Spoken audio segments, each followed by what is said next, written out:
Hi, and welcome to another child nutrition training video. In this video, we're going to talk about certified reports, the messages you receive that are indirectly related to child nutrition.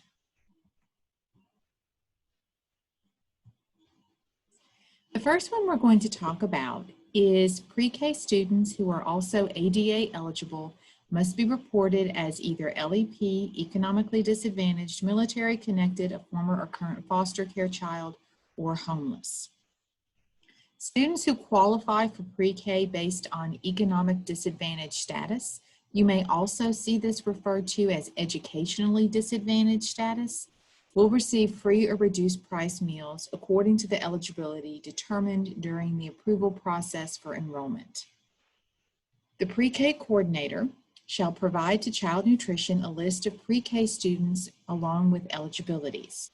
If they are economically disadvantaged and qualified for pre-K based on that status, their eligibility could be free or reduced. If they qualified for pre-K, for example, if they are military connected, then their eligibility may be paid.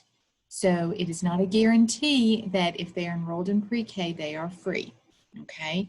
We take the eligibilities on the list provided to us by the pre-K coordinator.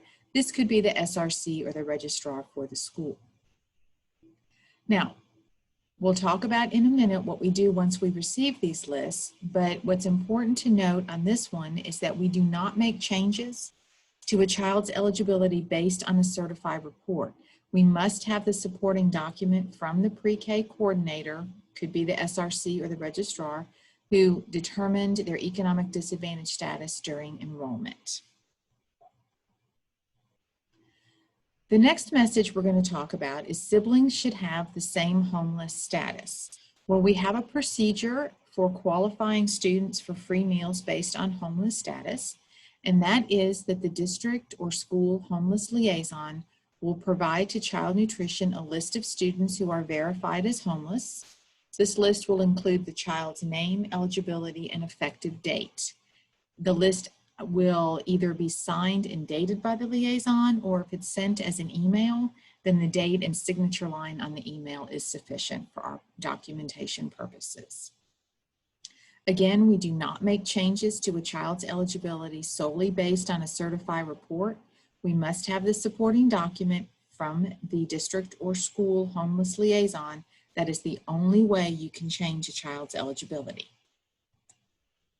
The next one we're going to talk about is homeless students should be enrolled in the free and reduced price meal program. Again, this is the exact same process as we just talked about. The district or school homeless liaison provides to Child Nutrition a list of students who are verified as homeless with the child's name, eligibility, and effective date. Okay, we do not make changes to a child's eligibility solely based on a certified report. We must have the supporting document from the district or school homeless liaison. The next one is migrant students should be enrolled in the free and reduced price meal program. Very similar process to homeless. The district or school migrant liaison provides to Child Nutrition a list of students who are verified as migrant. The list will include the child's name, eligibility, and effective date for meal benefits. They will be approved for free, but we have to have that list from the migrant liaison verifying their eligibility, okay? Same as the homeless process. The list will either be signed and dated by the liaison or emailed, okay? Again, do not make changes to a child's eligibility solely based on certified reports. We must have the supporting document from the district or school liaison before any change to student eligibility can be made. So once you receive these emails or lists from the pre-K coordinator, which could be the registrar or the SRC, or for in the case of homeless and migrant, we'll need that list from the district or school liaison. Send those lists to your district child nutrition coordinator.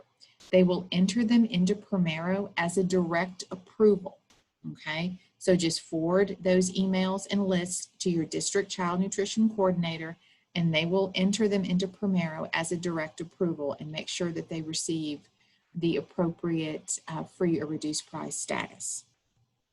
Okay, so I'm going to say this one more time.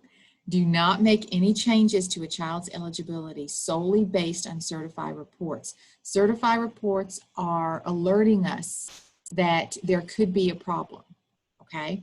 But in the case of the error messages we just talked about in this training video, we have to have the supporting documents from either the pre-K coordinator or the district or school liaison before any changes to eligibility can be made. If you have any questions, please contact your district child nutrition coordinator and they will be glad to help you. Thank you.